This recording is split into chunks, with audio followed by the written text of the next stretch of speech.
Hello guys, this is your friend Naruto Audio Fanfics and we are back with a new fanfic.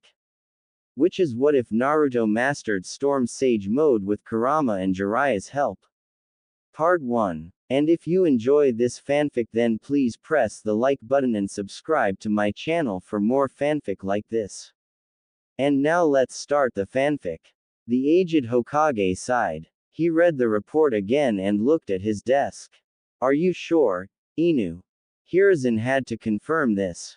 Yes, Hokage-sama, the said man replied. He was wearing the traditional Anbu attire with a dog mask. He continued, Jiraiya-sama's information was accurate, but I was unable to inspect the place as there was nothing left. But we were able to find some ninja activities a bit further away.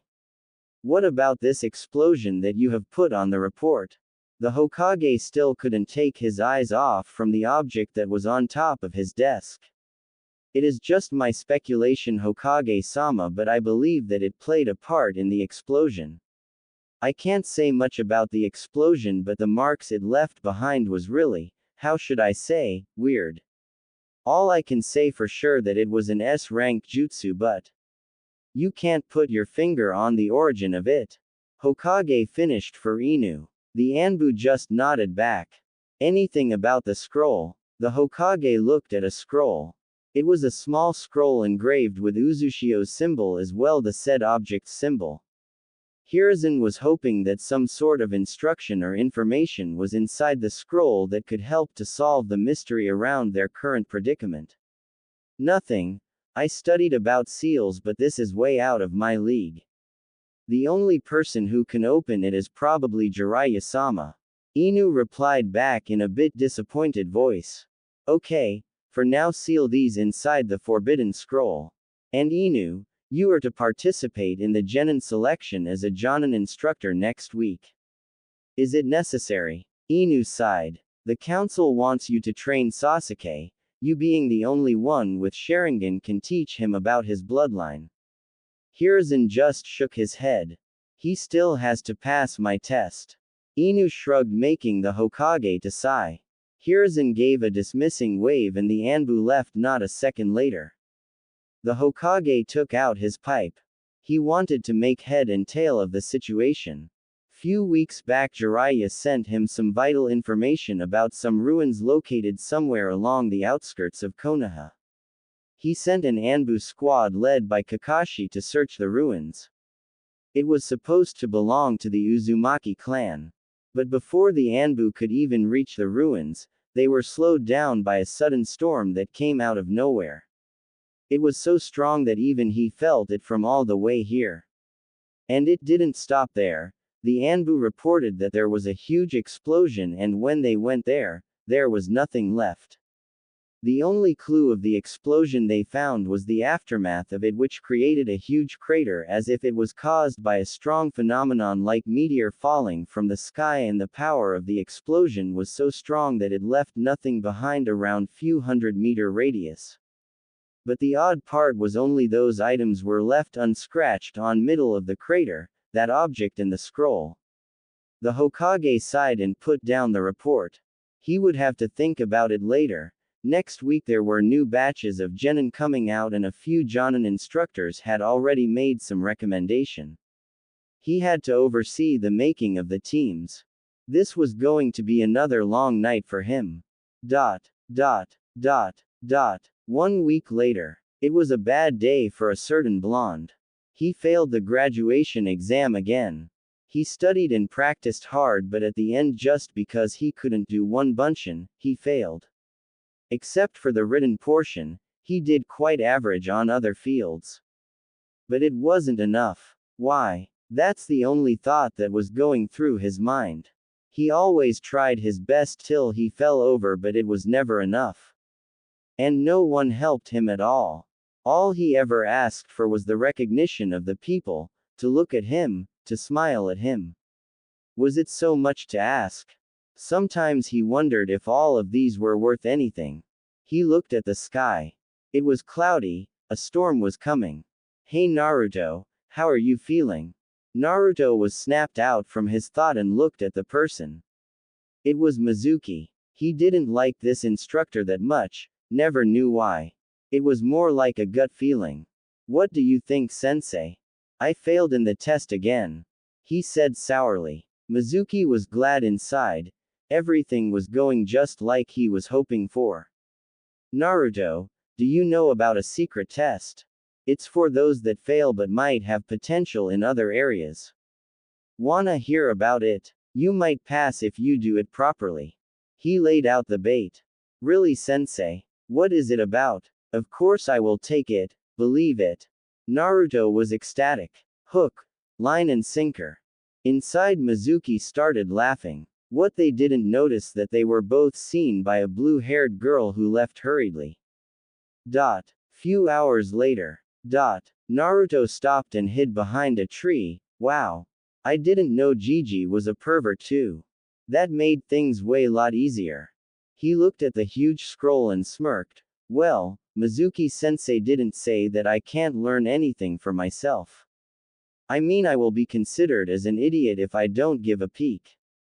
With that, he opened the scroll and started to look for anything good. Most of the jutsu were complicated, as in he got zero idea what they were meant to use for. And some even sounded downright weird. But one jutsu caught his attention, and it was Shadow Clone Jutsu. Somewhere else. Iruka was running with Hinata to find Naruto. The girl came to his house and told him about Mizuki. If it was anyone else, he would have thought that it was a bad joke, but Hinata's worried eyes and her frantic gestures told him that she wasn't lying. It angered him, but instead of going after Mizuki, he rushed to go to the tower to inform Hokage about the matter. But when he saw few Anbu running around, he knew that the damage had been done. He sent a message to the Hokage and started looking for Naruto. He couldn't lose time now. He had to find Naruto before Mizuki would. Hinata tagged along. He wanted to send her back, but he really needed her Byakugan, and the girl was determined to help. His only wish was that he could find the boy whom he started to see as a little brother before it was too late. Back with Naruto. Well, that wasn't so bad. Maybe I should check out if there is anything else. With that, he started looking into the scroll again. His body was a bit ragged. It was hard to learn at first, but he still pushed forward, and at the end he learned it. Although he got few cuts on his hand courtesy of the tree next to him as he punched it when he got frustrated at the middle of his learning. But he didn't wish to stop now because he wanted to see if he could learn something more, something important. Chances like this never came so often. Then he saw the last part of the scroll. Nothing was written there, but there was a symbol and it looked like the one he wore on his jacket. He touched it with his bloody hand and was surprised when suddenly smoke came out from there. When the smoke cleared, he saw a mask and small scroll lying there. The mask looked weird to him, but for some reason he felt calm when he held the mask. Weird. Naruto thought as he took the scroll, and he was surprised when he saw that his jacket symbol again, and this time it had the picture of the mask with it also. He touched the scroll with his bloody hand again, and immediately with a click sound the scroll loosened up. Naruto was surprised to see the scroll opening. He opened it to see what was written there. Raijin, the Shinto god of lightning. With the help of this divine mask you shall be able to call forth the blessings of Raijin, god of lightning, thunder and storms. Be wary, summoner. If your intention is vile, you will be punished for your malicious intent. You will be reduced to nothing as the power of the storm will tear you apart from inside. Take heed, summoner. Even if your intention is good, you will have to pay the price for wanting such a power. For this your soul will be his to command. Let the storm obliterate everything in its path. Holy shit. That's the only thought that came to Naruto. To summon a divine god. A god? Are you freaking kidding me? Naruto read the warning again and he felt shiver running down his spine. I don't know if it is bullshit or real, but whoever wrote this really knows how to keep everyone away. I would like to keep my soul to myself. Thank you very much. Naruto tried to put the scroll and the mask back inside, but, okay, how am I supposed to put the mask and the scroll back? Damn it. He sighed as he finished debating with himself. There wasn't much time left, so he would have to ask Mizuki-sensei later. He put the mask and the scroll inside his jacket, closed the forbidden scroll and started heading toward the meeting point. It didn't take long for him to reach there. Naruto sat down and started waiting for Mizuki as he noticed that he came a bit early, but he couldn't help it, he was excited. He heard some noises, and when he looked around he was surprised to see Iruka and Hinata. "Hey Iruka-sensei, what are you?" But he was cut off when Iruka dashed to him. Grabbing him, he jumped back, and he did all these in 5 seconds. Naruto was surprised, and then he was shocked to see there were kunais on the place where he was standing. Mizuki was not having a good time. He had to slow down to make sure no one was following him. Now before he could even get to Naruto, Iruka was there already, and the main problem was Hinata. Having here there complicated things a lot, but the main problem was time. He didn't have any to waste, he had to jump the gun as the clock was ticking. "Naruto, this is a trap. I already sent a message to Hokage." Before Iruka could finish, Mizuki started laughing. He looked at Naruto with a disgusted face and shouted, "Hey Naruto, you want to know why the villagers hate you?" "Why everyone?" "Mizuki," Iruka shouted, and he threw some shuriken at him. Mizuki jumped and hid behind a tree. "Naruto, Hinata, go get help. You won't stand a chance against him. Go," Iruka told both the kids. Before both of them could run, "Don't you want to know, Naruto? Why everyone ignores and neglects you?" Mizuki started saying while jumping behind the trees. Naruto stopped hearing that. Hinata got worried when she looked at the eyes of the blonde. There was desperation, something she had never seen before. Iruka tried to go after him, but Mizuki kept throwing shuriken at the kids, keeping him defending them. 12 years ago, Yondaime couldn't kill the Kyuubi, so he sealed it inside a baby, and guess what? That baby is you, Naruto. Time seemed to stop for Naruto. All the time the question he always asked himself, why, had finally been answered. He didn't wait to see the look on Hinata or Iruka's face. He jumped and started running away. Hinata was heartbroken after knowing the truth. When she looked at Naruto, she could see the pain in his eye, the fear. Before she could say anything, he jumped away. Without a second thought, Hinata gave pursuit. "Naruto! Hinata!" Iruka screamed, but before he could do anything he saw a Fuma shuriken coming at him. He jumped to avoid, and then he saw his mistake. Another Fuma shuriken was coming at him, while he was still in midair. Hinata was running. She could see Naruto with her Byakugan. She couldn't take this. The boy she admired and liked was torn to pieces. She couldn't run away now. He needed her. She needed to tell him that all this didn't matter. She suddenly saw a Fuma shuriken coming at her from behind fast. She dodged it, but not fast enough as it cut her leg. She took her gentle fist stance and stood there. She looked at her leg. It wasn't deep cut, but she could see she wouldn't be able to outrun Mizuki now. But she was glad when she saw that Naruto also stopped behind some trees. But she had to focus on Mizuki now, for she would protect him with her life.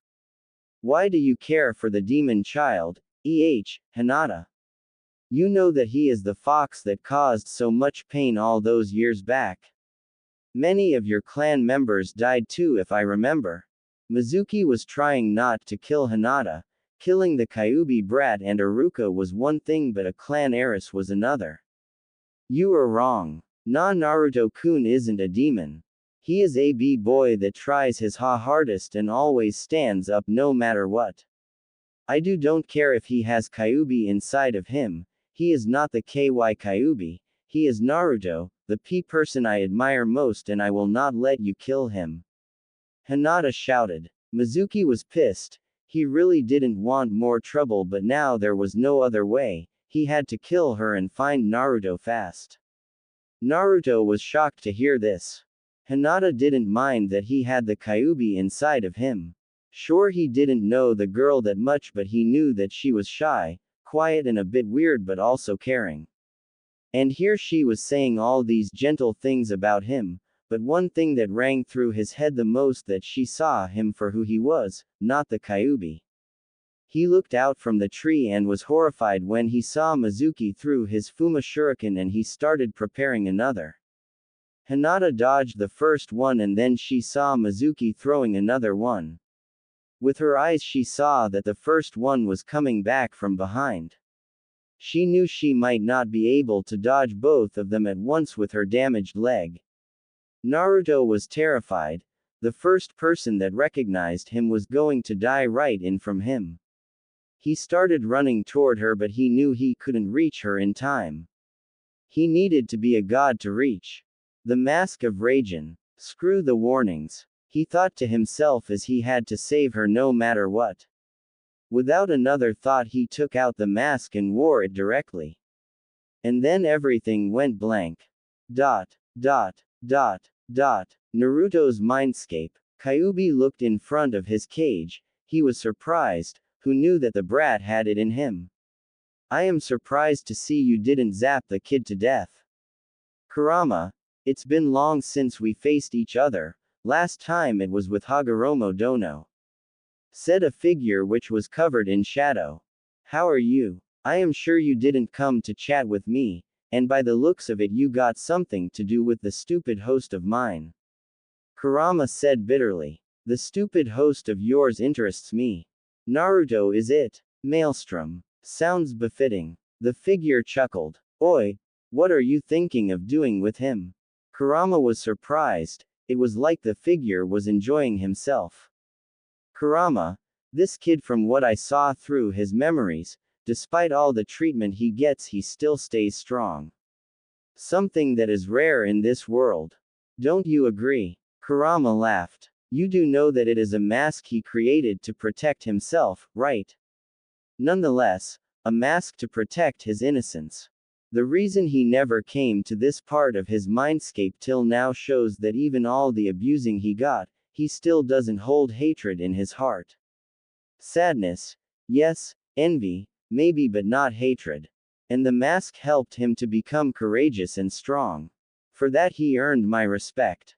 The figure replied back. Why are you so interested in a mere mortal? It's not like you. Kurama said with an edge in his voice. When he wore the mask, he should have been killed instantly, but your yang chakra intervened, my divine chakra, Kurama. If you had both of your chakra, things might have been different. It feels like this kid has a destiny of his own and he can't die right now. I will watch and see where this destiny of his leads him to. Goodbye, Kurama. With that the figure left. With Naruto. Naruto opened his eyes. His body was sore. He sat down and looked around. He was on top of the clouds. Well, this sucks. I thought the heaven will look a bit nicer than this. Naruto sighed. Trust me boy, this is not heaven, and no, you are not dead yet. Said a voice behind him. Naruto jumped and slowly looked behind him.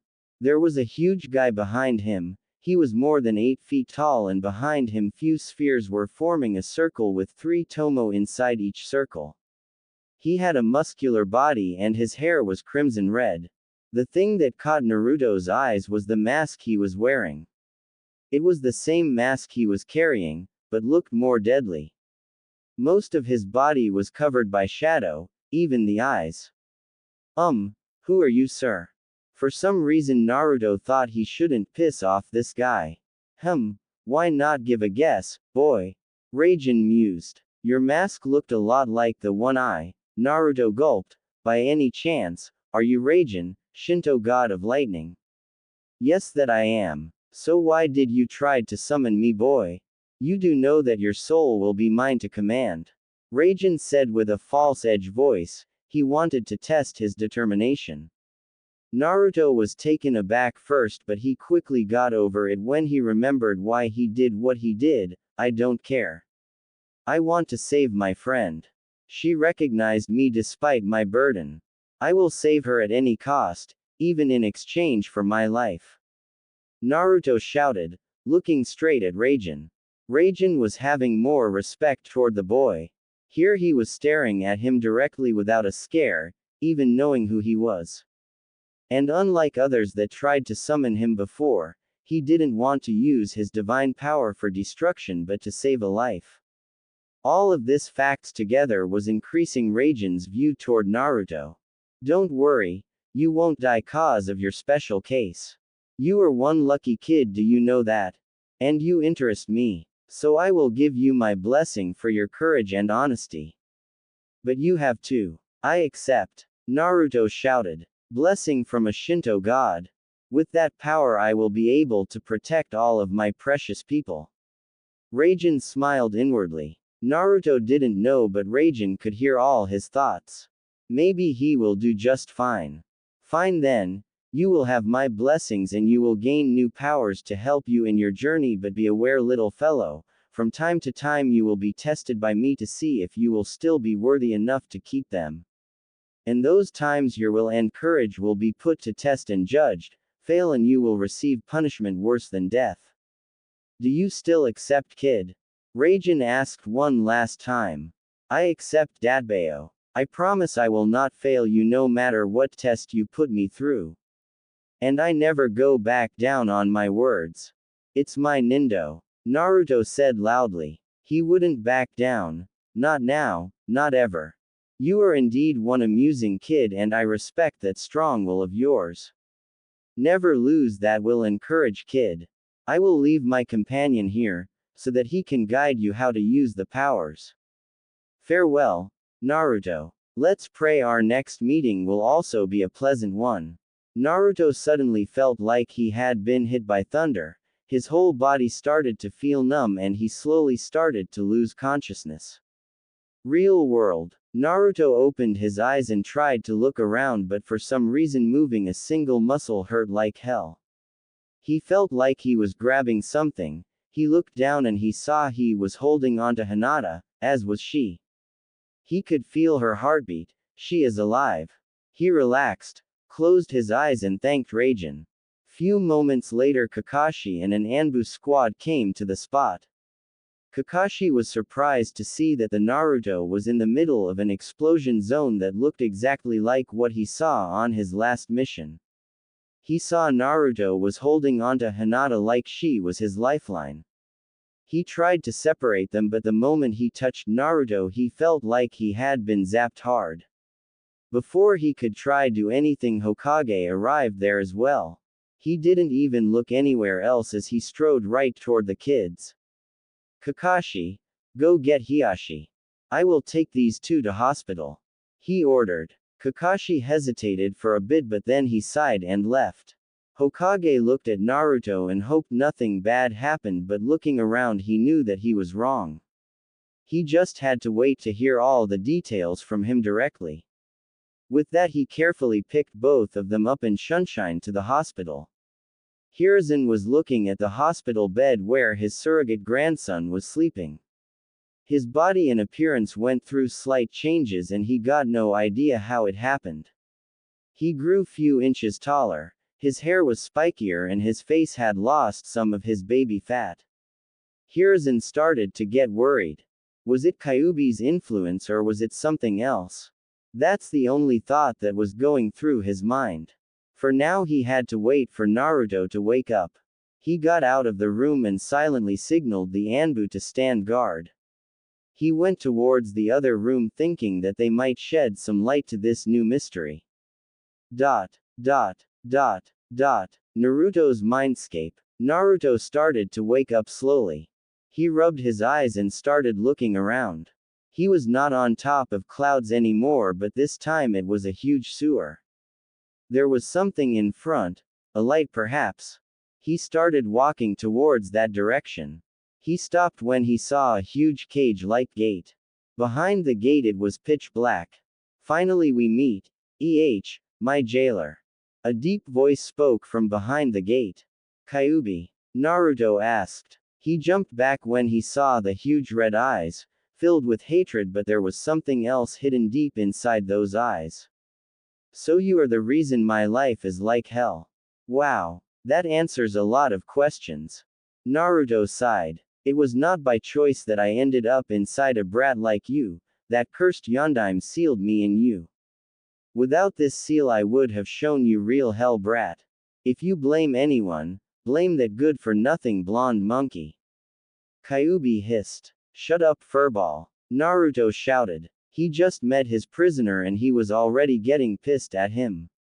Why not you guys stop bickering like little kids? Spoke a new voice. This voice was deep and it had a thunderous edge to it. Naruto was scared now, because this new voice was right behind him. Damn, he hated it whenever this happened. He looked behind and saw a huge wolf. Oh crap. Real world. Hiruzen went inside another hospital room. Hinata was there with her father Hiashi. He knew the guy, a typical stoic type noble clan head. He looked at Hinata who was looking down. He had to handle this carefully. Hiashi, thank you for coming so fast. Hiruzen said. No problem, Hokage-sama. If I may, I still didn't get the full report on why my eldest daughter is here. Hiashi said with no expression whatsoever. Your daughter along with Naruto and Iruka helped to catch a traitor. I will mark it as a B-ranked mission and will pay them accordingly. I will give you the full report tomorrow. But I want to ask something to your daughter alone if that's okay with you. Hiruzen hoped this ought to calm him down. Not a problem, Hokage-sama. Hiashi was a bit surprised. His daughter, who was considered as a failure in his clan, did a B-rank mission the day she graduated as a genin.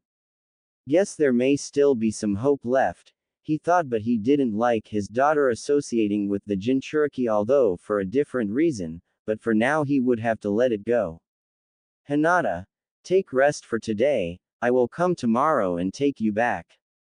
With that he left. Hinata let go of her breath, she didn't know how long she was holding it. At least her father was not angry. Hokage-sama, how is Naruto-kun? She finally asked the question that was on her mind since she woke up. Hiruzen smiled, but he needed some answers first. Hinata, he is fine, just exhausted. But I want to ask you some question. He asked, and when Hinata nodded, he continued, what do you remember before you passed out? Hinata closed her eyes as she tried to remember the event. I don't remember much, Hokage-sama. I wasn't injured when I got hit by Mizuki-sensei's Fuma-S shuriken, but before I got hit by another of his Fuma shuriken, I suddenly saw a huge lightning shaped like so something hit behind me. It was so strong that I had to turn off my Byakugan and even had to close my eyes. After that I don't remember much. She left the part out where she was caught by two hands when she turned off her Byakugan. She didn't need to see to know who it was, but by just thinking of that moment her face flushed up. More mystery. This couldn't get any worse, Hiruzen thought. Hokage-sama, the council has called for a meeting. An Anbu came and informed the old Hokage. Hiruzen sighed, he shouldn't have said that. He cursed his luck and went towards the council room. Back to Naruto's mindscape. Oh shit. Oh shit. Oh shit. Naruto was panicking. In front of him was this gigantic wolf staring at him. He was almost as tall as the freaking Hokage Tower. But unlike Kyuubi, this guy was not inside any cage. The wolf had blue and white fur mixed in, his whole body was emitting lightning streaks, but unlike actual lightning his were more controlled, acting like it was a second fur over his normal one. He had this divine aura surrounding him that was fully opposite of the demonic aura he felt when he talked with Kyuubi. So you are the brat that impressed Lord Raijin. You don't look like someone who can hold onto his nindo. The beast said. Naruto's emotion did a 180 turn. Who do you think you are insulting, my nindo? I am Naruto Uzumaki, future Hokage of Konoha, and I never back down on my words. I don't care who you are, but insult my Nindo again and I will beat you to a pulp. I think I know now why Lord Raijin found this boy amusing. The beast spoke again, but a bit gentler this time. My name is Raiju. I am the legendary divine thunder beast and the trusted companion of Lord Raijin. Tell me, boy, do you still think you can beat me to a pulp, Raiju said with an amused voice. Naruto didn't say anything, but he didn't look away. Raiju was impressed of the boy's courage. Any other people would have been scared or begged him for mercy by now. Why are you here then, Raiju? Naruto asked. Maybe we should go somewhere a bit nicer. Would you like to change the place? Raiju answered. Looking behind Naruto, he saw Kyuubi had gone deep inside the cage. Guess he was not interested in their conversation for now. Sure, but how do you change the place? Naruto told the beast, looking around the sewer. This is your mind, boy. Think of a quiet place you like and then focus on the image. Raiju explained to Naruto and he did so. Naruto closed his eyes and concentrated, thinking of his favorite quiet place. When he opened his eyes to see that he was on top of the Hokage monument, on his favorite spot, top of Yondaim's head. Not a bad place, kid. It's got a nice feeling to it. Sit down. We got lot to talk about. Raiju told Naruto. Naruto sat down. He knew this was going to take some time. With Hiruzen. Hiruzen sighed. The civilian council was in uproar. Few hours ago all of them felt the huge chakra wave, and also the explosion and the sudden increase of the storm didn't help either. Shinobi's side was quiet, but they were on an edge as well because they were able to feel the Kyuubi's chakra. Everyone was waiting for the Hokage to explain the situation. I know all of you are nervous and want to know what happened, but right now I, myself don't have the full information of the situation, but rest assured it was not done by an enemy attack. Few hours ago Mizuki tried to trick one student into stealing the forbidden scroll, but Iruka along with 2 students stopped the traitor. But something went wrong with the forbidden scroll and the accident happened. The council room became a bit quiet after hearing this. Homura asked, "Is the forbidden scroll okay?" The aged Hokage sighed, and replied, "Yes, it is fine and further information will be given after I sort out everything. For now the meeting is over." There were lots of displeased faces, but right now he didn't care as he needed some rest. Back with Naruto. Wait, what do you mean you made changes to my body? Naruto shouted. Calm down, boy. I didn't make any major changes. Your body changed slightly while adapting to the new power Lord Raijin bestowed upon you. Raiju explained. What power? I don't feel any different. Naruto was puzzled. Of course you won't feel any different cause you are in your mind.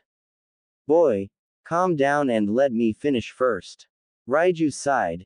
He knew Naruto would be the energetic type but didn't know how much. Now as for this new power, it's an enhanced element. You have both Uzumaki and Senju blood, though the Senju blood is more dormant.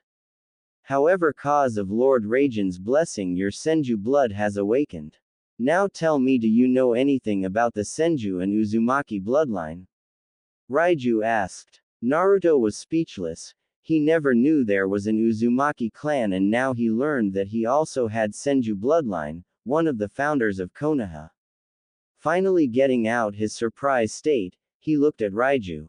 I don't know about those clans, but how do you know which clan I am from? Do you know who my family is? Naruto asked with a shaky voice. He couldn't help but to feel some hope rising inside him. Raiju was a bit surprised. Then he remembered what Raijin had told him when he was asked by the Shinto god to look after the child. Flashback. Is it must that I have to guide this kid? He doesn't look much. And if you gave him your blessings, isn't he supposed to prove his worth on his own? Raiju asked the lightning god curiously. He has great potential. And yes, like you said, if it was normal circumstances, I would have preferred that he proved his worth on his own, but after I saw his memories and learned of his family, I want this kid to have someone to guide him. And who else I can trust with this more than you, my old friend? Raijin said. What about his memories and his family? Raiju was a bit confused. Let's just say he is from a noble family, but he is being treated like dirt. And if you want to motivate him, just tell him that next time we meet, if he is able to please me, I will tell him about his family. Flashback ends. Truthfully speaking, kid, I don't know about your family. I was told by Lord Raijin about your family status, and before you start asking, Lord Raijin said that he will tell you about your family only if you can prove your worth the next time you meet. Naruto was shaking. He finally found a lead on his family. He would prove his worth to the Shinto god, no matter what challenges he would throw at him. Raiju was impressed. Few moments ago the kid seemed like he was going to break down, and now there was a fierce determination in his face. His eyes were clearly telling that he was ready for anything. Raiju-san, you were saying something about my bloodline. Outside world. Hokage was looking at Naruto. He needed to know Naruto's part of the story, and he knew that was the key fragment of the situation. He didn't like to do this, but it had to be done fast before certain parties started to make their moves. Is it necessary, Hokage-sama? Inoichi, the clan head of Yamanaka, asked. You know very well, Inoichi. When the explosion happened, there was a sudden spike of Kyuubi chakra, and it was different than what we felt 12 years ago, as if it was covered by something else and it was gone as quickly as it came. But I am sure quite a few people felt it, and so I need to confirm if everything is okay or not. Hokage replied. The clan heads didn't have any hatred towards the boy, but that didn't mean they were going to overlook this. From the meeting he could see all of them wanted to know what had happened. Very well, Hokage-sama. After saying that, Inoichi touched Naruto's head and he dived into his mind. Less than a minute, Inoichi let go of Naruto's head and looked surprised. What happened? Hokage inquired. Nothing. I don't know how, but his mind seems to be well guarded, as something pushed me away before I can check his memories. I couldn't even enter his mind properly. If it makes you feel any better, Hokage-sama, I didn't feel Kyuubi's chakra. Inoichi answered. Hokage just shook his head. They were back to square one. The mental barrier. If it is not Kyuubi, then was it Minato? Did he create a protective barrier for him? He would have to ask Jiraiya to come and check the seal. In the meantime, he had to take measures before certain people started to make move on Naruto. Back to Naruto. What happened? Naruto asked Raiju. While explaining, the beast suddenly stopped moving in the middle and had a blank look on his face for few seconds. Nothing, kid. Now where was I? Yes, your bloodline. Let me explain a little bit about Senju bloodline. The ones who have strong Senju blood in them, they can manipulate natural affinities, and some of them, the strong ones, can cope with senjutsu. Raiju started explaining. Raiju-san, what is senjutsu? Naruto asked with a clueless face. Raiju only sighed. This was going to take time.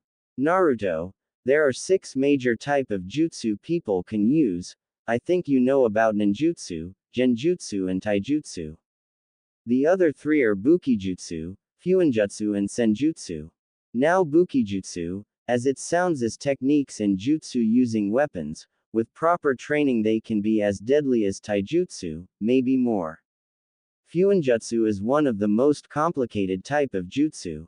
I don't know much about it though. As an Uzumaki you should have an upper hand on this, but we will talk about it later. Now senjutsu is one of the most ancient styles. Blessed with natural chakra, you will fight as a sage rather than a ninja. Raiju smiled when he saw Naruto getting excited. He continued, now in your case, you have 2 bloodlines. Naruto let the information sink in. Not one but two bloodline. He started jumping around and started shouting and cheering for being so awesome. Raiju waited. Then he asked, "You done?" Naruto stopped, but his whole body was shaking with excitement. "Let me tell you what your bloodline does and what I am here for. Your first bloodline that you got by birth, the Uzumaki bloodline, gave you excessive chakra, healing ability, and it would make easier for you to learn Kenjutsu and Fuinjutsu. It's more like a passive bloodline. Now your Senju side awakened by Lord Raijin has given you Storm Release and the ability to use Senjutsu directly." Naruto was confused. He was excited, but this was too much for him to know at once. Raiju knew the look. He knew he was the only one that could answer all of his questions right now, and he had to be patient about it. "Kid, I know this is too much to take. So for now I will just explain to you what Storm Release is. I will tell you about the Senjutsu when I see you are ready. Now do you know anything about Wood Release or Ice Release?" Raiju asked. "Don't know about the Ice Release, but I heard that Shadaime was able to use Wood Release." Naruto replied. "Wood Release is an enhanced natural element combining earth with water. Same with Ice Release, you combine water with wind, you get an enhanced natural element. But those without the bloodline won't be able to use it properly. So can you guess what Storm Release is?" Raiju asked Naruto. "Something to do with lightning element." Naruto answered. "Yes, lightning combining with wind and water, you can get the Storm Release. It's one of the most hardest enhanced element to control and one of the strongest, cause instead of combining two elements, you are combining three. Storm Release. It sounds cool. Awesome." Naruto smirked. "And as for why I am here to guide you, to tell you what to do and how to control your element and powers, although I won't be helping you directly. I will stay inside your mind for some time. Hope you don't mind having a new tenant," Raiju said while looking behind as if he was looking deep inside his mind. "Of course you can stay, you are better than the stupid furball anyway." Naruto was excited to have a legendary beast inside him, and not only that, he would guide him as well. "Good to know, and one more thing, kid, I can talk with you through your mind, so if you want to talk to me, just talk through your thoughts." Naruto nodded, and suddenly he felt very tired, and before he could ask anything he was drifted to sleep. Raiju was a bit excited as well. It had been quite some time since he had something like this to do. Maybe Lord Raijin is right, it could be amusing.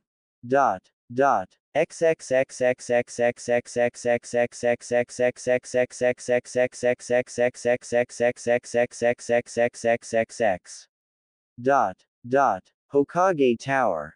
Hiruzen was relaxing in his chair. He knew he needed that.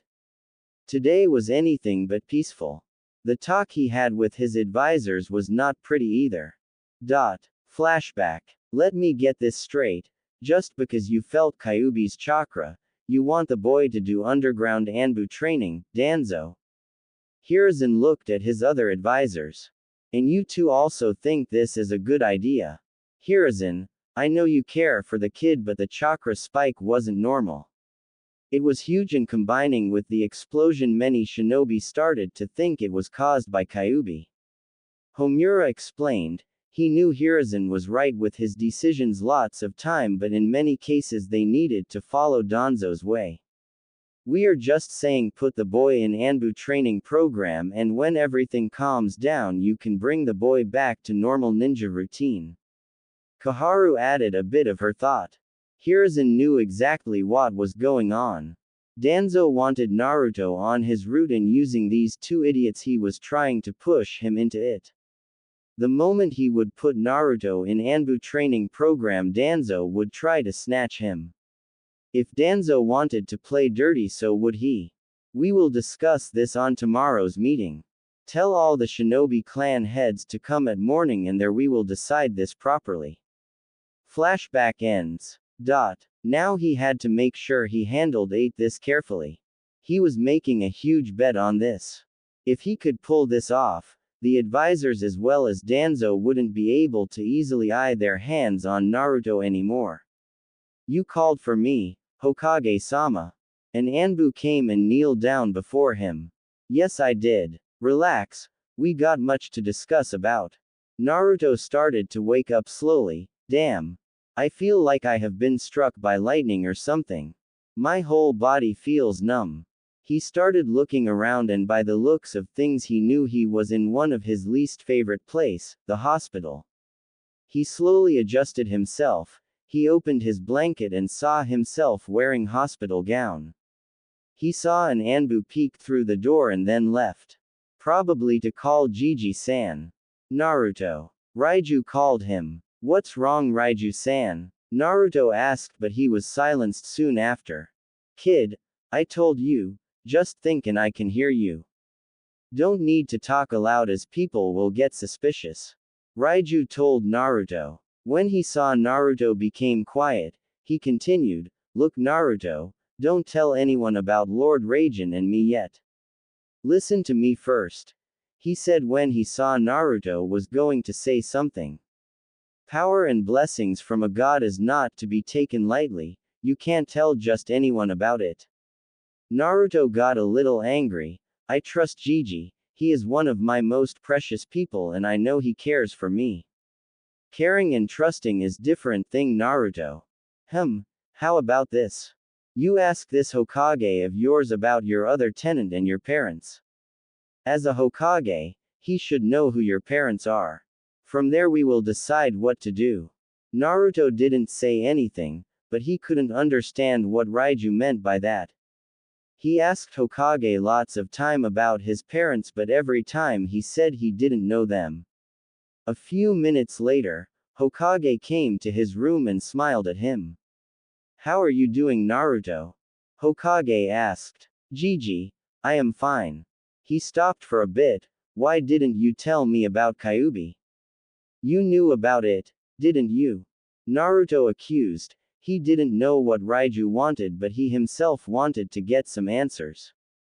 Naruto, you have to understand, you were young and you still are.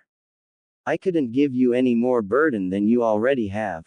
I wanted you to have a normal childhood and I know I failed at it, but at that time I thought you were not ready to know about Kyuubi, Hokage replied with a sad tone. Before he could ask anything to Naruto, the next question caught him off guard. Gigi, why did Yondaime seal the Kyuubi inside me? Did he know my family? Do you know my family? This was too hard for the old Hokage. Every time Naruto asked about his parents, his heart broke by lying to him, but this information was too much and he couldn't risk exposing Naruto to more dangers than he already was. I am sorry, Naruto, but I don't know why Yondaime chose you or who your parents were. He is lying. When he answered your first question, he looked right at you, but now he is avoiding, even you can see the guilt in his face. He is hiding something, and if you look carefully you can tell that by the man's gesture. Raiju told Naruto, and when he saw Naruto was going to shout, Don't. Leave it be. If he doesn't want to tell you, then you shouldn't tell him everything. Just tell him this. Raiju explained to Naruto fast about what he should tell. Hiruzen got worried when he saw Naruto became quiet after hearing his answers and kept his eyes closed. You wanted to ask me something? Naruto asked, but he kept his eyes shut. Hiruzen knew something was wrong, but he put the thought aside. Naruto, what happened with Mizuki? I heard from Hinata and Iruka, but I still need to know from you. Do you know anything about that mask? Hinata. With all the commotion going on, he forgot to ask about her. He guessed that his first priority after this would be to see her. He also needed to know what Iruka-sensei thought of him. First, I am sorry. I know I shouldn't have stolen the forbidden scroll. And I don't remember much after I wore the weird-looking mask. When I saw Hinata was in danger, I wore it to save her. It came with a scroll and it was said there that the mask can only be worn by those who have storm release bloodline or a fragment of it, and it will help the wearer to unlock the true power behind the bloodline. But it also stated that those who do not have the bloodline will be punished. In a panic I wore the mask, and seeing that I am still alive means I have the bloodline, right? Naruto told exactly how Raiju said to him. Hiruzen was speechless. Storm released bloodline, and the mask helped to achieve true power behind it. Maybe that was the reason that other party wanted the mask. That answered most of his questions. But he wondered if Minato had the bloodline. Naruto did say even a fragment of the bloodline would do the job. He shook his head. He would think about it later, but for now he knew what to do in the council, as the information he received would definitely come in handy. Smiling at Naruto, he said, "Thank you, Naruto. Why don't you rest for a while? The doctors said that you should be fine after a while." Then he turned to leave. "Thank you, Hokage-sama." Hiruzen stopped. He slowly turned around to see Naruto was looking at him, but his eyes weren't the kind eyes he saw a few moments ago, but filled with sadness as if he was betrayed. Hiruzen's heart shattered. He didn't know when or how, but he knew he messed up and lost his surrogate grandson's trust. For a long time they stared at each other, but when he opened his mouth to say something, Naruto turned around and put the blanket over his head. Hiruzen knew he couldn't do anything now. He damaged his relation with him without knowing. With a heavy broken heart, he left towards the council room. Naruto's mindscape. Why did he lie to me? I thought of him as my grandfather. Naruto said while sobbing lightly. One of his dreams was to find out who his parents were. People always said bad things about his parents, but he knew in his heart that those were not true. He always wanted to prove them wrong. Maybe he didn't do it with bad mindset, maybe he had other reasons, but don't put yourself down for this. Raiju was a bit saddened when he saw Naruto like this, but it had to be done. Naruto had a good heart, but the world was cruel. He had to stay strong or many would try to take advantage of him. Leave it be, it's not like all is lost. You can learn about your family from Lord Raijin, or did you forget about it? Raiju smiled when he saw Naruto started to beam up. So don't forget you have to get stronger to impress him. Thank you, Raiju-san. I promise I will impress him, Datbeo. And I never back down on my Nindo. Naruto wiped his tear and looked at Raiju. If it's okay with you, can you tell me about storm release? Naruto asked the divine beast. Raiju nodded and motioned him to follow. Konoha Council Room. Hiruzen was pissed. He only asked the Shinobi Council to gather, but for some reason, even the Civilian Council was there. After what happened with Naruto, he was not sure if he could control himself if some idiot said something bad about him. So he decided he was going to finish this as fast as he could. You all are here for the yesterday's incident, and after learning from the last person, I assure you again it was not from the enemy that caused the sudden storm explosion, it was caused by an item going haywire which was sealed inside the Forbidden Scroll. Hiruzen explained. Then what about the Kyuubi chakra? Even if it was for a small time, but there was a Kyuubi chakra spike, wasn't there? Danzo asked, and then all the civilian council went on an uproar. Now I know who called them here and why. But rest assured Danzo, I am not letting you touch Naruto on my watch.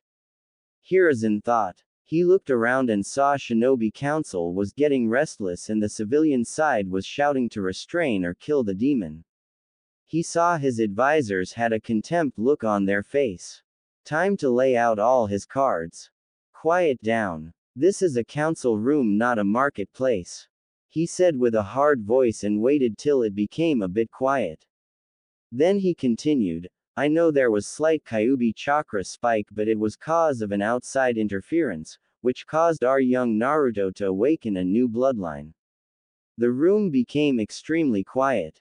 The shinobi side started whispering now while civilian side was still trying to process the thought. Hiyashi beat everyone with the question, can we know what bloodline he awakened? Storm release bloodline. Hiruzen smiled. First ace was put down. Konoha loved bloodlines. With the news of carrying a bloodline, now the shinobi side would aid Naruto as bloodlines were viewed as a great asset, especially the rare ones.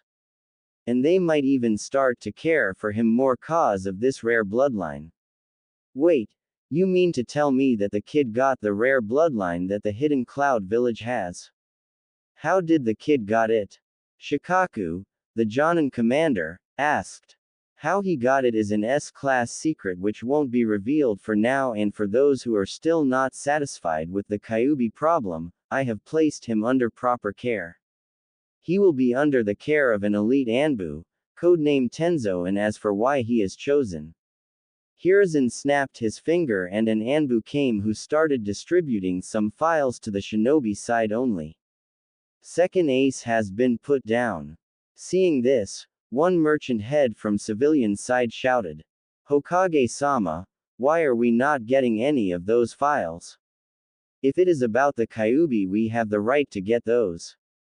The room became deathly quiet when they felt the huge killing intent. Hiruzen looked coldly at the merchant and asked in harsh voice, are you ordering me, the Hokage, to give you, a civilian, some top secrets that is related to Anbu? The merchant fainted dead away with the pressure. The killing intent went down, and after taking a deep breath, Hiruzen continued, this was supposed to be a shinobi meeting.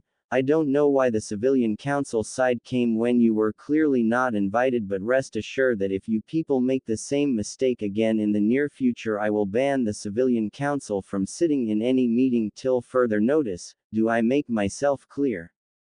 The civilian side was scared shitless. They never thought that the old and quiet Sandaime could get this angry, and they didn't want to make this worse. So they apologized and said that it was not going to happen again. Does the Shinobi Council have anything to say after reading the file? Hiruzen asked. But he already knew the answer when he saw the clan heads' faces. No, Hokage-sama. It is the most logical choice and I approve of it.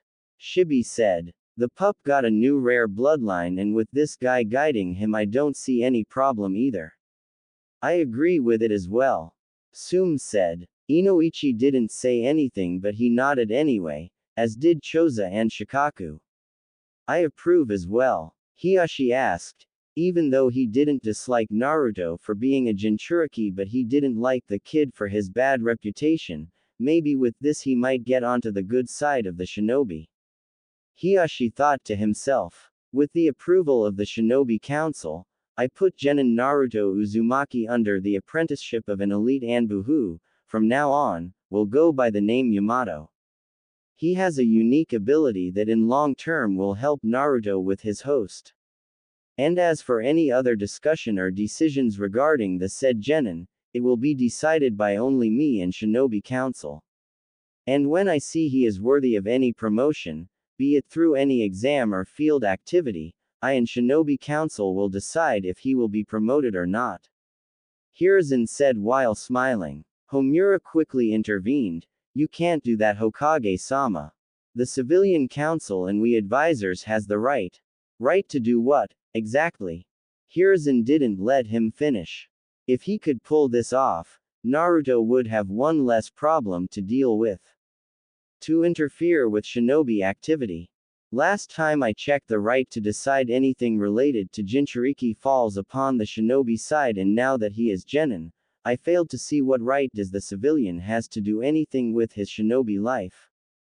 And for the advisors, you are to advise me, and I know your decisions are meant to help me for the betterment of the village, but because Naruto is a Jinchuriki, his jurisdiction falls under the whole shinobi heads, not just me. Quote, Danzo and the elders were furious. Hiruzen just foiled all of their plans.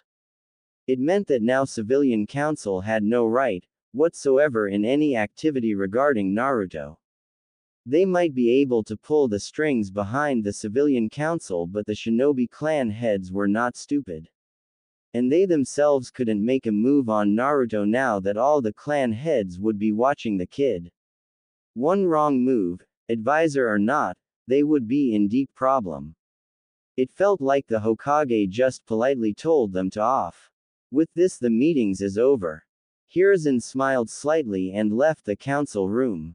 It had been long time since he last left the council room with a satisfied face. Dot, dot, dot, dot. With Naruto. Naruto and Raiju were once again at the top of Hokage Mountain, but this time the place looked a bit stormier and the clouds in the sky seemed like they were a bit closer. Hope you don't mind me changing the place to a bit to my taste. Raiju said to Naruto. Truthfully, for some reason Naruto liked this better, so he nodded. Now before we start, you seemed a bit distracted and it's not about the old man. Care to open up? Raiju inquired when he saw Naruto was a bit absent-minded. Naruto sighed. I was thinking about Hinata and Iruka-sensei. Hinata? I don't know the girl much, but the way she talked, it was like she knows about me a lot, and I am kinda confused after hearing all she said, don't get me wrong. Yes, it felt good, really good after hearing those kind words, but I don't know why she feels that way. And for Iruka-sensei, I just want to know what he thinks about me and Kyuubi. They did come to save you, so I am sure they came with a good reason. Ask them directly next time. Take it as an advice, try to know more people. I know you are afraid of being rejected, but if you don't look around, you might miss people that may become your close ally. So try to mix with more people. I am not saying become best friend with them on the first meeting, it will come naturally. Raiju hoped that Naruto didn't bring the old Hokage's fault here. Naruto needed real allies, the ones who would stick with him in tough times. Okay, I will give it a shot. Thanks for the advice, Raiju-san, I feel better now. Naruto responded with one of his real smile, not the fake ones. Raiju relaxed. This kid and depression didn't go together for some reason. With that he started, now with that cleared, let's talk about storm release. Hearing this, Naruto became more excited. As you know, the storm release is the combination of lightning, water and lastly wind. It is hard to master fully cause of the three element. Now to learn storm release techniques, first you have to learn lightning element. Like most other enhanced element, storm release relies on one basic element.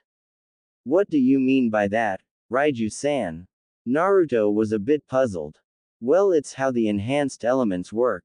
Take wood release for example, people think it is the combination of earth and water, but it is not. It's enhancing earth element with water element. That's why I called them enhanced element. You are not creating a new element, you are enhancing one basic element into something more like advancing it. Understood till this part, Naruto? Raiju asked. He learned that instead of pushing all the information together at once, if he broke it down bit by bit while answering the kid's question, it would be easier for him to digest. Wow, I didn't know my bloodline works like that. Naruto was getting more curious to know about his own bloodline. Yes. But Naruto, your bloodline is not storm release, it's Senju bloodline, and it helps you to use enhanced element and senjutsu. For the storm release, you already had strong lightning affinity, and with the blessings of Lord Raijin, it got upgraded to real storm release. And like I said before, I will tell you about your senjutsu part later, when I see you are ready for it, but for now let us focus on your storm release. Shall we? Seeing Naruto nodded, he continued, as for the storm release, you first have to learn lightning element, it will be easier as it is your primary element. After that you start enhancing it by adding water element and lastly wind element. I heard some people can use storm release by only adding water into the lightning element, but that's incomplete. Adding the wind element is the final and hardest part, but when you reach that point, you will be able to use pure storm release techniques. Any questions so far, Naruto? Naruto was feeling like he was on cloud 9. He had the Senju bloodline and someone was teaching him patiently about it, and it was not just anyone. It was a freaking legendary beast. He was starting to enjoy this more and more. So I have to master lightning element and then add water and wind element to it to learn storm release techniques. In a way, yes, but you can't master one element, especially lightning element, so quickly. And you can't add water and wind right from the bat, it will take time. You can use low to medium level storm release techniques with lightning and water alone. Combining wind element will be your hardest task, and you need to do it to use high-class jutsu. And as for element mastery, the more you learn and master the lighting element, the easier it will be for you to pull off high-level storm release jutsu. Raiju explained. Wow, so when can we start? Naruto started jumping with excitement. Easy there, little fellow. I know you are excited, but remember, I am here to guide you only.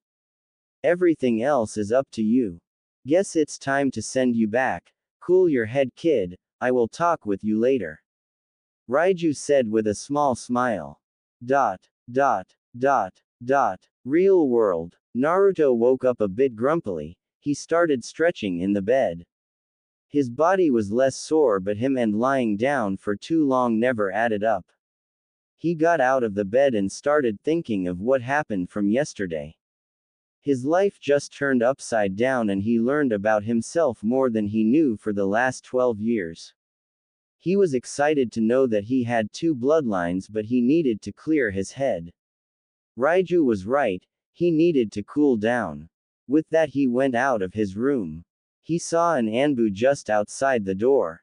Damn, he almost forgot. Anbu-san, do you know in which room Iruka-sensei and Hinata is? 302 Iruka and 315 Hinata. After hearing that, he started walking towards Iruka-sensei's room. When he reached there, he knocked the door. Come in. Naruto steeled his mind and went inside. Time to learn what Iruka-sensei thought about this whole mess. Hey there, Iruka-sensei. Naruto looked at the guy. His hand was covered in bandages and he had small burn mark here and there. What happened to you? Small explosive. Come here, I will tell you what happened. Iruka then explained to Naruto his fight with Mizuki.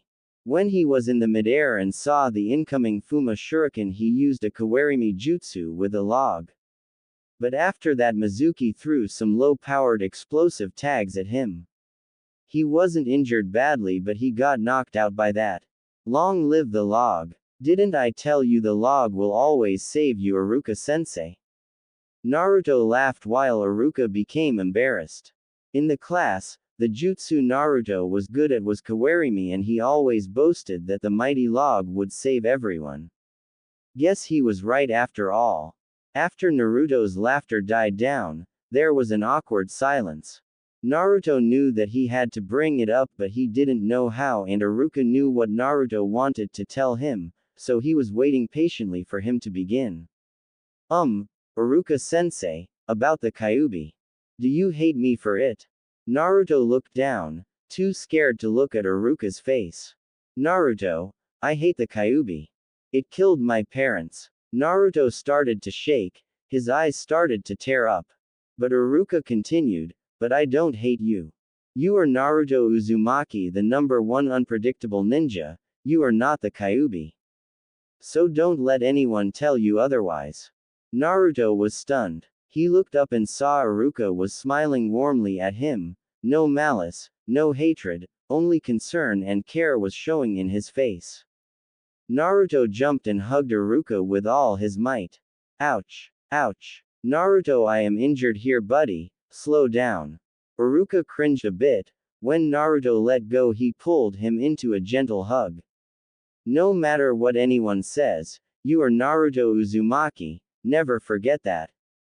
He whispered it softly. Naruto was in tears. He nodded a bit while holding onto him.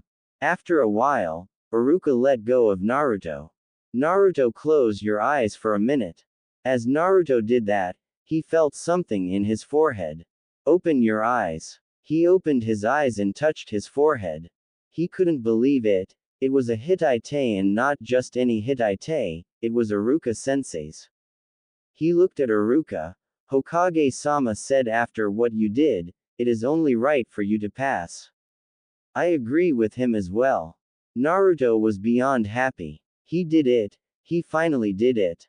Thank you, Iruka-sensei. Then he remembered, Iruka-sensei, why did you bring Hinata with you? Iruka smiled. Maybe this would help him. Naruto, it was Hinata who came to me when she saw Mizuki was lying to you.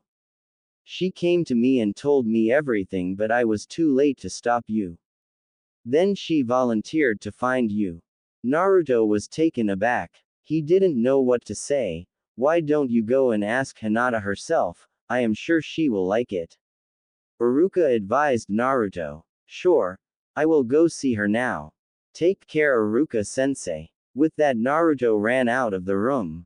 Iruka just smiled to himself. Maybe this might bring those two closer.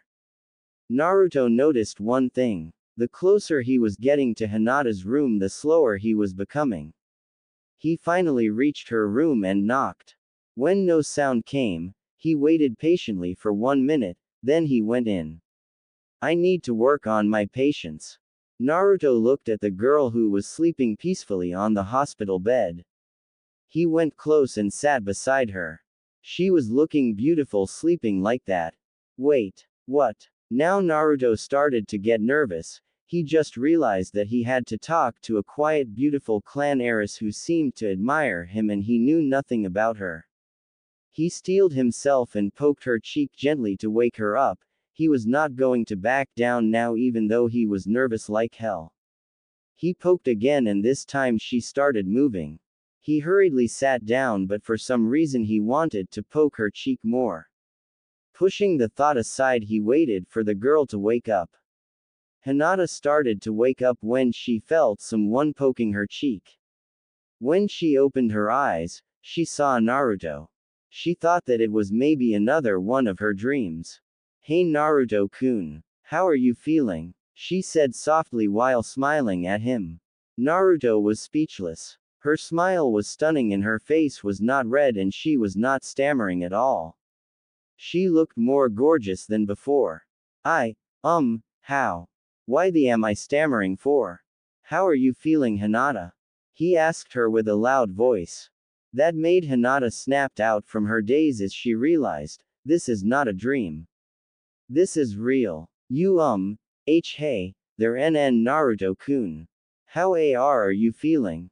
Hinata said while her blush came with full force. Okay, now this was the Hinata Naruto knew, quiet, gentle and a bit weird. Hey, I am doing fine, how about you? I heard that you didn't get injured much. Thank God. Naruto said while giving her his real smile. Thanks to you, Naruto-kun. Hinata thought and she wanted to ask him why he came here, but before she could say anything, Naruto looked directly at her. This stopped most of her thought process. Hinata, did you mean everything that you said back at the forest? Even though knowing that I have the Kyuubi inside me. Naruto desperately wanted to know her answers. Hinata knew she couldn't back down now. She took a deep breath and tried to calm her mind. She could see hope and desperations in his eyes. She had to take this step. Naruto-kun, I meant every single thing I said back in the forest. You might not remember, but when I was kid I got bullied and why you came to save me and took the beating for me. But before I could say anything my bodyguard came and took me away. While he was taking me away, why you looked hurt but yet why you smiled at me. From then I noticed that you work harder and no matter how many times you fail. Why you gave your all and when you fall down you get back up and try again. For a shy and weak person like me, you were my hope. Hinata slowed down. She looked at Naruto. She was praying that Naruto didn't think of her as a failure too. Naruto didn't know what to say. It was more like words were not coming to his mouth. Was it possible for someone to care for him like this? Hinata, I don't know what to say. Hinata felt her heart was getting heavy. But I know you are not weak. You stood up against a Chunin. I think everyone will admire your courage for this, Hinata, as not many genin can stand up against a chunin right after graduating, you know. So don't think that you are weak. You are shy, yes, but you are gentle. That is not bad, I think it's great. Naruto said, and smiled when he saw her smiling. I know what to do. Would you like to be my friend? Hinata was never been so happy after her mother died. Yes, IW would like that, Naruto-kun. There was a cough behind. Naruto looked behind to see a tall pale man with long hair was standing. Ootou-san. Hinata was surprised, she wondered for how long her father was there.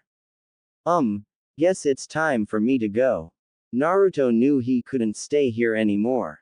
He bowed slightly towards the Hiyashi, who was surprised at the gesture.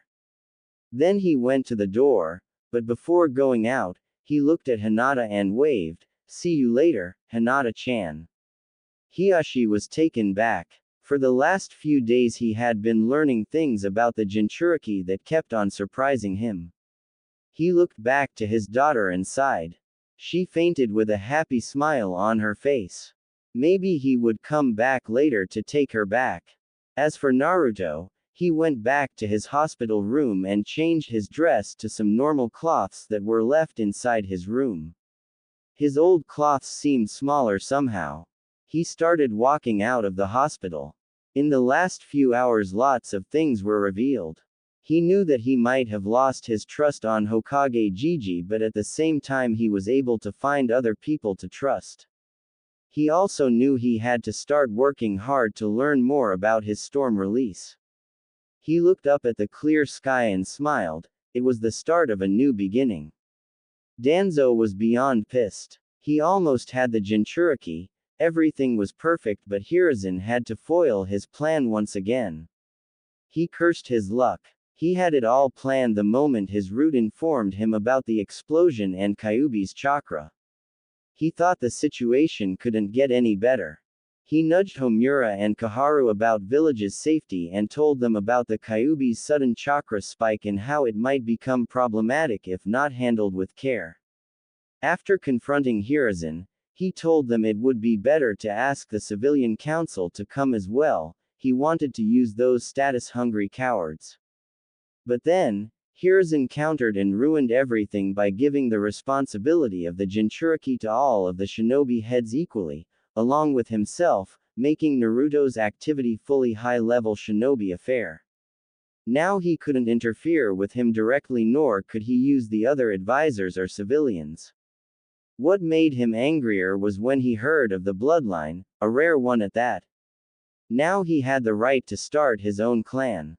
It wasn't discussed on the meeting, but he knew full well that it would be discussed on the upcoming ones. And with a strong and rare bloodline like that, all the clan heads would favor him. Without the civilian council's backup, the advisors wouldn't be having any power over the boy. He had to start making his move now because he knew the boy would be a powerful pawn if he could get him. But he had to give it to Hiruzen. He knew how to counter his goals. Guess the old monkey still has some fire left. It didn't matter though, he had to start with one of his backup plan. He just hoped he could make it in time. With Naruto. Naruto woke up feeling refreshed. After he came back from the hospital he went to bed directly. He felt too exhausted after learning all the new stuffs from the last 2 days. He stretched a bit and then went to his wardrobe. One of the most important things he learned that he needed to buy new cloths. Most became too small for him after the growth spurt. Why all orange jumpsuit? Don't you have any actual ninja gear? Raiju was surprised when he saw that all of the cloths were bright orange. Naruto didn't know what to say. He didn't know if Raiju would like his reason behind wearing orange cloths. No, I don't like your reasoning behind it. And before you ask, did you forget that I can hear your thoughts? Raiju stated simply. Naruto was surprised first, and then he felt dejected. He wanted people to acknowledge him, to see him not as the Kyuubi brat but as for who he was, as Naruto Uzumaki. That was why he did all the pranks and wore these bright color cloths. Your goal is humble and just for a kid, but you must know that people will like you for who you are on their own. I know I am being a bit harsh, but why do you want the same people that abuses you without knowing or seeing the real you to recognize you? Take that Hinata girl and Aruka for example, just by being yourself they came to acknowledge you. Take time and think about it, but I would suggest that you at least change your appearance. With that, Raiju stopped because he knew that Naruto needed time to rethink about his ways of life. When Naruto didn't feel Raiju's presence anymore, he slowly took his frog wallet and started heading toward market area. He is kind of right, I didn't even approach Hinata and she admires me, and Aruka-sensei cares for me for who I am, not because I act like this. He thought to himself, maybe he needed to change a bit. He thought that he should start with his attire like what Raiju said. He always wanted to look a bit badass ninja, but as for the pranks. Oh no. The pranking stays. He chucked to himself darkly. Aruka and all the Anbu felt a chill going down their spine. A storm was coming, a wicked one at that. They didn't know how they knew, but it was coming. Before Naruto reached the market area, he stopped. It was his first time, but he wanted to use his ninja skills to make his life easier. He went into an alley and hung to a different version of himself. He had this idea for quite some time, but he didn't get to test it. He had the same height and weight, but his hair color changed to black and it was less spiky, and his eye color changed from blue to brown. Also, he made sure his whisker marks in his cheek was not visible anymore. He went into the cloth store first and started looking for more ninja-ish items. This store is called Chainmail, and it was one of the best shops for ninja gear in Konoha, but every time he came before they overcharged him so much that he couldn't buy anything. He just hoped it would be different this time. With that, he chose his cloths and items and gave it in the counter. In the counter there was an old man, who smiled at him and told him the total price. He even gave him a discount because of his age. Naruto paid him, but inside he was hurt. That same man overcharged him all the time, but now that he changed his appearance he was being treated normally. He thought of Raiju's words and then to himself, was all these acting really worth it? He just shook his head and went into other stores. He got lots of things to buy, and for once he might be able to buy them all. Few hours later. After Naruto was done with his shopping, he made one clone and sent it back with his stuffs. Right now he was walking around the town. It was a fresh feeling without all the glares and scowls, but it was sad as well, cause from what he was seeing, as long as he was not Naruto he wouldn't be abused or glared at. Why people hate him? That was the questions he had for the past few years, but now he knew the answer for the hatred, but he still had a few more questions. Why was he chosen? Where was his family? He stopped in front of the park. He saw kids playing while their parents were fondly looking after them from a bit far. The tenderness in the parents' eyes, something he never knew. Raiju-san, can I ask you something? Naruto wanted to confirm this one last time. Go ahead, kid. Raiju was a bit surprised with sudden determined voice of Naruto. Raijin-san will tell me about my family if I can pass his test, right? Raiju chuckled a bit. Yes, Naruto. If you can pass his test and impress him, I am sure he will answer all the questions that you have. What is this test? Can you give me a heads up on what I have to do? Naruto asked while heading towards the Hokage mountain. For now you just have to get stronger by a lot and strengthen your will and courage. Why do you ask, kid? After hearing that, Naruto closed his eyes and took a deep breath. Because now I know what I have to do, no. What I want to do. I will become stronger than now and I will pass the test. I will find out who my family is and everything about them, and the best way to do that is through this way. Raiju became interested at the kid's declaration. What about being Hokage? Naruto thought for a bit. I will be Hokage someday, that is my dream and my end goal. But there are a lot of things that I need to accomplish before that. For now my goal is to become stronger to prove my worth and to know my past. Will you please help me, Raiju-san? Naruto pleaded. He knew he couldn't get stronger alone, not to the level to please a god. Before Raiju could answer, suddenly lots of memories started to flow through Naruto's mind.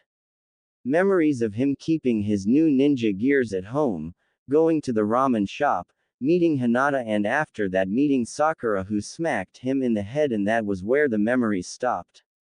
What was all that? Naruto was confused, finally reaching the top of the mountain. The memories felt so real, as if he just did those. Raiju looked back at Naruto's memories to see what he did earlier. After seeing that, he asked Naruto to make another clone and tell it do something that normally he wouldn't do. Hearing that, Naruto made a clone and looked at it wickedly. Boss, what's wrong? The clone asked nervously. I am sorry, my fellow brother. With that, Naruto pushed the clone from the top of the Hokage mountain. Fuck yo boos. Real Naruto waited for a bit, and suddenly images of him falling from the mountain and hitting the ground came to him. Raiju's sweat dropped. This is what you always wanted to do. Naruto gave a shrug. Sighing, Raiju just shook his head. Well, it seems you can get the knowledge from your shadow clones when they get dispelled. Why not make a few more and try to make some actual use of it this time? Naruto nodded, and then he made some shadow clones, but before he could say anything, all of them dispelled themselves. Naruto and Raiju's sweat dropped seeing this. Guess I have to go down first. With Hinata. Hinata was coming back from the academy.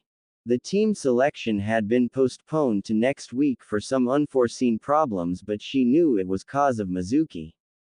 While she was returning, she met Naruto, but before they could get past the greetings, Sakura came, and it ended up same like every time. Naruto asking Sakura to eat with him, and she punched him in the head after rejecting him harshly. But to their surprise, Naruto just went, poof. She glared at Sakura and walked past her with a small scowl on her face. She was hoping to spend some time with Naruto. Guess she wasn't lucky today. Hey, Hinata-chan. She spun around to see Naruto coming towards her. It seemed she was wrong about her luck. After seeing Naruto, she became nervous and started fidgeting as usual. Naruto looked at Hinata. From the memories he knew about the postponing of the team selection because of his clone and Hinata's earlier interaction.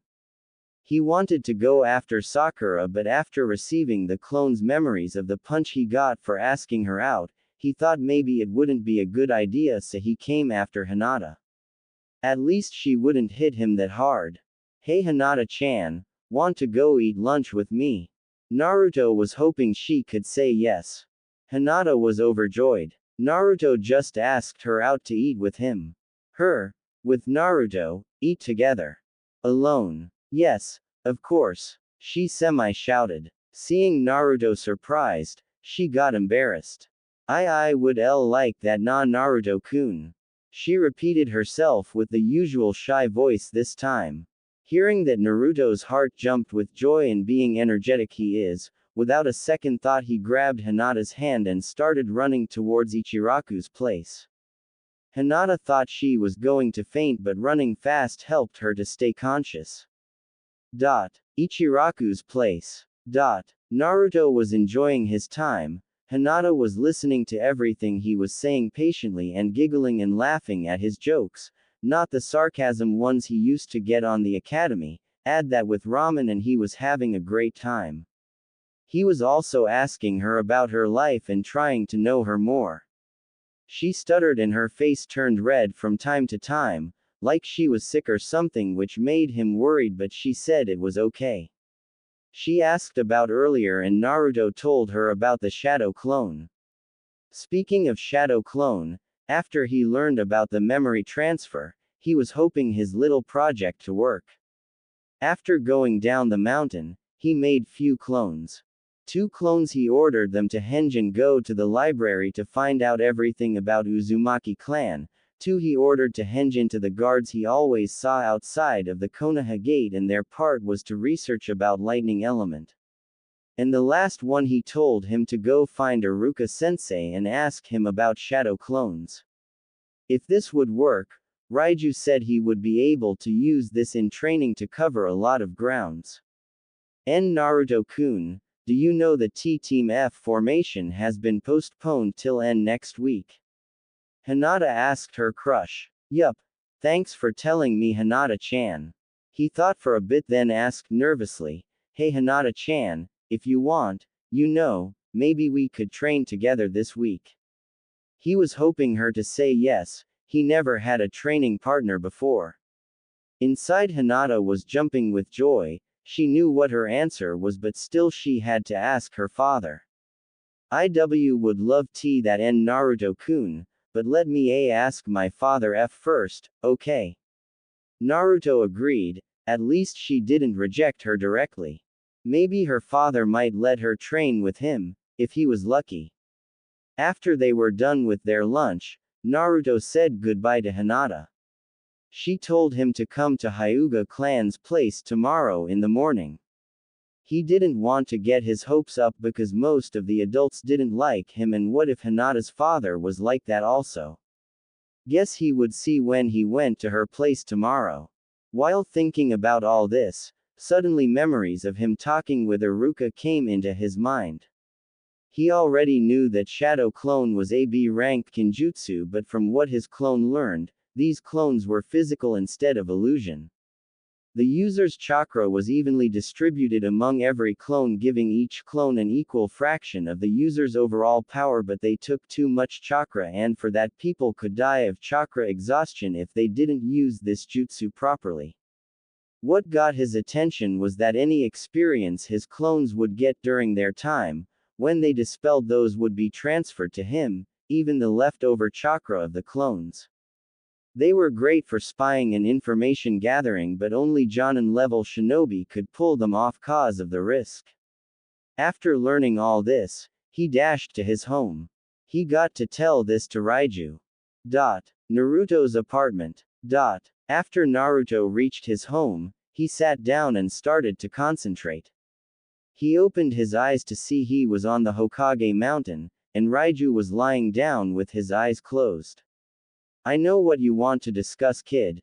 Try to keep your excitement down, otherwise even if I don't want to, I will hear your thoughts. We will have to work on this if you want your privacy. Naruto was embarrassed after hearing that. Raiju just chuckled a bit, but this will come in handy. With your chakra you can use plenty of those clones without getting exhausted. Guess we have to wait for your other 2 groups to finish their research to make your training routine. Raiju cracked one of his eyes open and looked at Naruto. In the meantime, do you want to learn anything? Naruto thought for a second, then he beamed up. Raiju-san, can you tell me about yourself? Raiju was fully awake now. He knew Naruto would ask about him, but not this soon. He looked at Naruto and saw him looking at him with excitement and expected eyes. Raiju just smiled to himself and adjusted himself so he was facing Naruto now. Long story, kid, but guess we have time.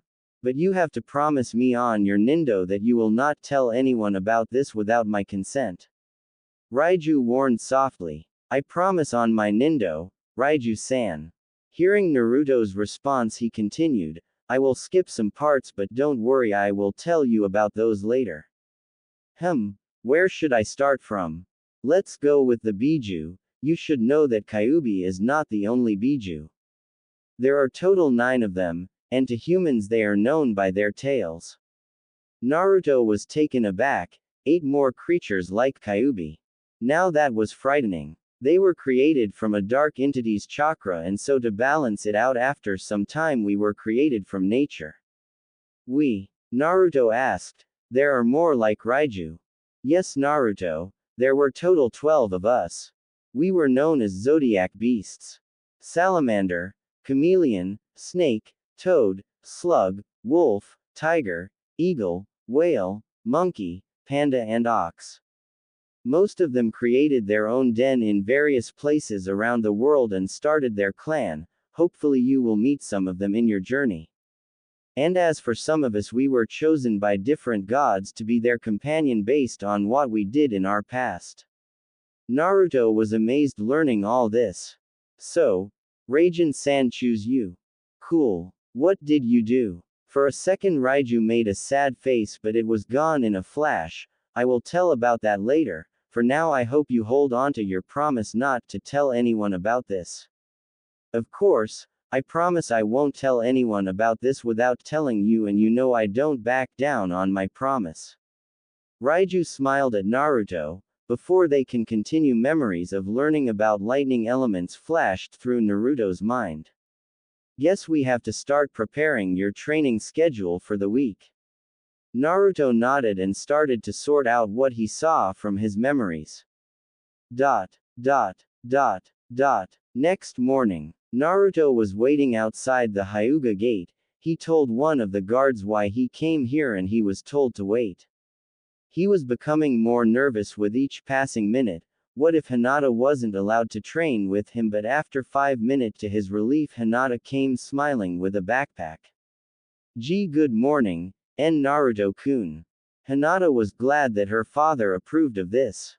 Good morning, Hinata-chan. Naruto let go of his breath. Guess we are training together for this week. Actually my father said I can train with you till early evening. After that I have to return home. Hinata was hoping Naruto didn't mind about this. Okay, cool. Guess we have to train extra hard with the time we got. Let's go. But sound of Naruto's stomach stopped everything. Breakfast first? Naruto asked while scratching his head with embarrassment. Hinata giggled softly but she nodded. Inside the clan compound, Hiyashi watched everything with his eyes. He remembered the talk he had with his eldest daughter yesterday night. Flashback. Father, can I come in? Hiyashi looked from his paper to see his daughter in the door. He motioned her to come. She came and sat in front of him. Father, the team formation was postponed till next week for the problems Mizuki caused. Hiyashi looked at his daughter carefully. She was not sluttering that much, and while there was nervousness, but it was vague. The most interesting thing was that she was looking at him directly with firmness in her eyes. When was the last time she did that? Thought Hiyashi. Hinata, is there anything you want? Hinata was taken aback. She knew she couldn't twiddle with this. She had to come clean with her father now. Clenching her fists tightly, she asked, Father, can I train this week with my friend? Hiyashi was not stupid. He knew which friend she was talking about. This friend of yours, is it Naruto Uzumaki? Seeing Hinata nodded, he looked at her, and to his surprise Hinata didn't look away. The stare down between them continued for a minute. Okay, you can. Hiyashi finally broke the ice, but I want you to be back before evening and I will see your progress after the week. If I see you progressed far, then you may continue your training with him on your free time. But, if I see that you didn't improve at all, then you are not to meet with him again. Hiyashi told in a hard tone. He wanted to see how far this could go. Hinata was scared. What if she failed? She wouldn't be able to meet Naruto again. But despite her fear, she steeled her resolve. She took a deep breath. Thank you, Father, and I promise I won't disappoint you. Hiyashi nodded, and after that Hinata left. He looked back at the paper at his hand, but for some reason his mind was focusing on more about what would happen on the upcoming week than the task at hand. Flashback ends. Hiyashi watched his daughter leaving with Naruto. He might be able to bring her out of her shell. She did stand up against a Chunin for him and talked to him without hesitation and fear. He turned off his Byakugan and went back inside, hoping her daughter could handle what was coming to her. Training ground. Naruto and Hinata came to an old training ground. It was small and damaged, so not much people come here to use this place. Naruto looked at Hinata and saw her putting her bag down and started stretching. Naruto thought back of what Raiju said last night. Flashback. Raiju-san, do you have any tips that can help us if Hinata comes to train with me tomorrow? Naruto said after he sorted out his memories he got of Uzumaki clan. He found lots of interesting things and couldn't wait to try them out.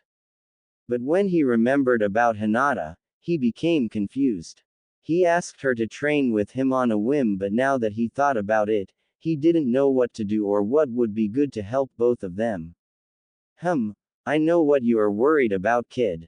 But do remember, even though I said I will guide you, I am not going to give you everything on a silver platter, you have to work hard yourself.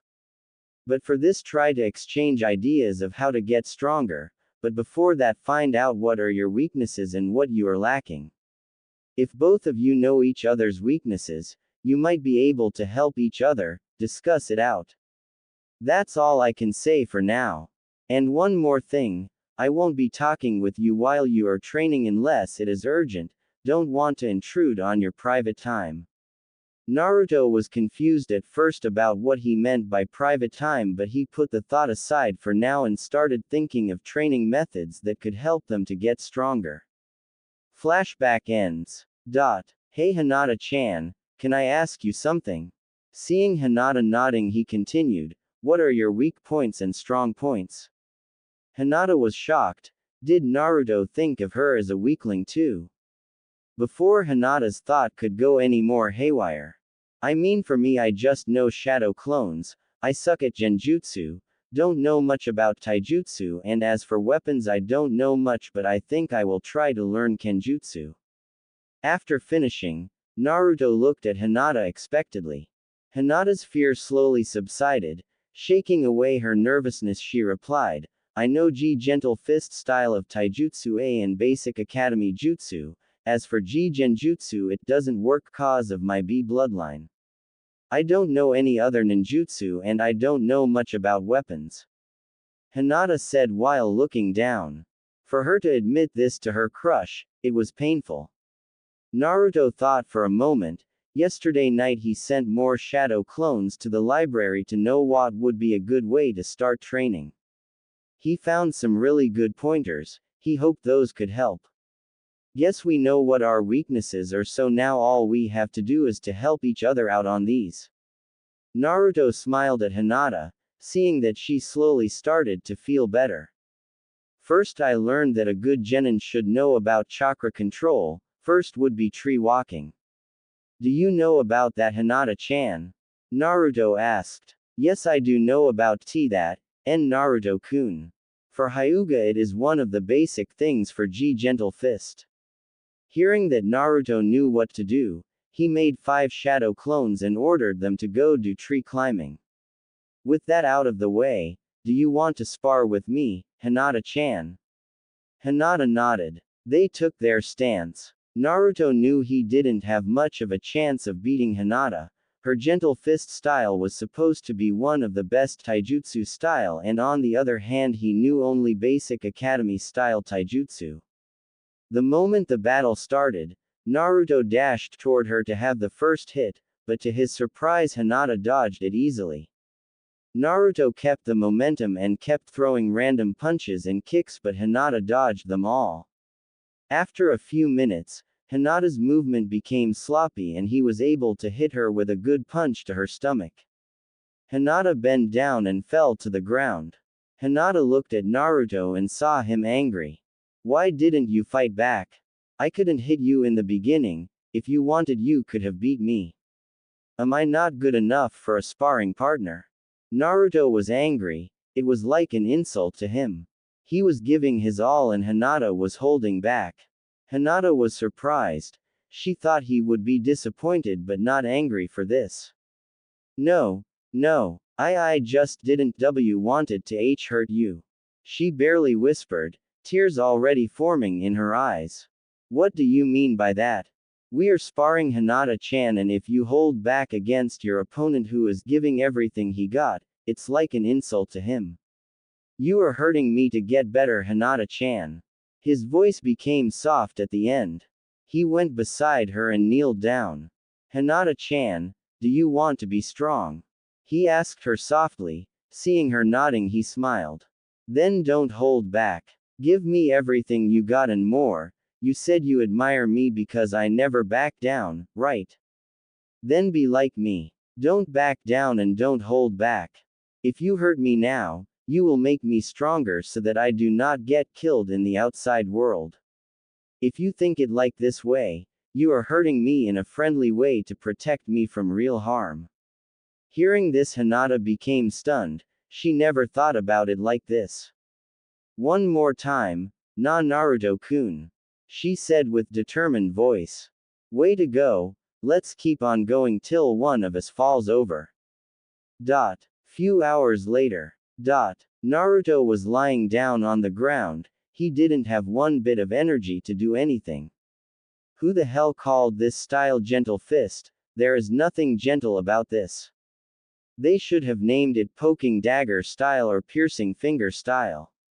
Naruto grumbled. Out of all the matches, only on the last one he was able to deliver some attacks to Hinata. All the other times she took a steady stance and hit him hard when he got close, real hard, making her the winner. And few minutes ago, his clones dispelled themselves, so he got the experience of tree walking. It was not fully done, but he was almost there. Hinata was also lying down on the ground. She knew Naruto had energy, but until today she didn't knew how much. Any other person would be to the hospital by now after getting their chakra point shut down and reopened so many times. Last match, Naruto accidentally touched her. She got so embarrassed that she thought she was going to faint if Naruto didn't follow up with a punch to her shoulder. She quickly snapped herself out of her embarrassment, but Naruto was able to deliver few more attacks. She was forced to move around the field avoiding his attacks while hitting him, unlike standard gentle fist. Fighting like this was kind of refreshing and fun. She just hoped she could be strong enough to pass whatever her father would throw at her at the end of the week. Hey Hinata-chan, what was the last style you used? Seeing Hinata confused, he elaborated, the one where I almost beat you. You started moving around instead of staying still and hit me while avoiding the attacks. It was so cool. Hinata's face flushed with the compliment. It's not gentle fist style, and Naruto-kun, it was just some random movement. Hinata answered sourly. She was not good at gentle fist cause instead of staying still on one place she felt better if she moved around. That felt more natural to her. I think this suits you better. Why not combine it with the poking dagger style? Hinata giggled hearing the nickname Naruto gave to their gentle fist, but then she stopped. Could she do it? Upgrading gentle fist style in a way that would be more suitable for her to use. I mean, you are quite fast and reflexive, and this would make you more deadly, you know. Dodge and hit. Naruto said while he tried to get up. Damn, this hurt, he thought. Is it possible? It sounds so difficult. What if the clan doesn't approve of this? What if? Then she saw Naruto trying to stand up. He was clearly in pain, but despite that he stood up. She felt so small comparing to him. No more what ifs. I will try my best to make this happen. She looked at Naruto to see him extending his hand while smiling. She smiled back at him and took his hand. Naruto-kun, can you help me create this new style? She was scared a bit. Even though she knew what the answer was going to be, she still felt nervous. Of course, Hinata-chan. We are both in this together, aren't we? Naruto said fanfiction.net while stretching his body. Hinata smiled. Yes, she could do it. I will do this. She looked at Naruto. She knew what to do and what her new goal was. Lunch? Naruto asked. Hinata replied, Ichiraku's. Naruto smiled at her. This was the 4th day of their training together. Naruto waited while Hinata was preparing their breakfast. He liked this kind of feeling. No need to use the false smile or to be someone that you were not. On the first day he learned that Hinata wanted to make her own style of gentle fist with his help, also about the condition her father gave her. He was pissed at first, but then Hinata said it was okay and not to worry about it. Hinata's dad was now on the top of his getting pranked hard list. After that they explored their weaknesses more accurately and made key points on how to get stronger. For Hinata, she had good chakra control, but her chakra reserve was limited and her stamina was low. So for starter, she woke up early in the morning and jogged around Konoha with Naruto to increase her stamina. She also learned that she needed to be more flexible for her style to work. Naruto helped her on that by letting her fight with 5 of his shadow clones at once. She knew she could improve her chakra control, but she waited for Naruto to finish his tree walking, and he just finished it the day before. Now they could do the water walking together. And as for ninjutsu, both of them started on their elemental training, although to her Naruto was cheating by using shadow clones, but she was catching up to him with her superior chakra control and extra training she did in her house at the night. As for our blonde hero, he found out that he had to do lots of work to catch up with everyone. For what he learned that almost everyone had some training from their homes or clans. Even in academy they were taught with care where he was neglected. But right now he knew that he was progressing, but he didn't know if that was enough or not. He helped Hinata with her morning routine while he sent his clone to brush up his taijutsu. He needed to know something better than the stupid academy style, which was practically useless against strong style like Hinata's gentle fist. But he started to learn kenjutsu, and he learned that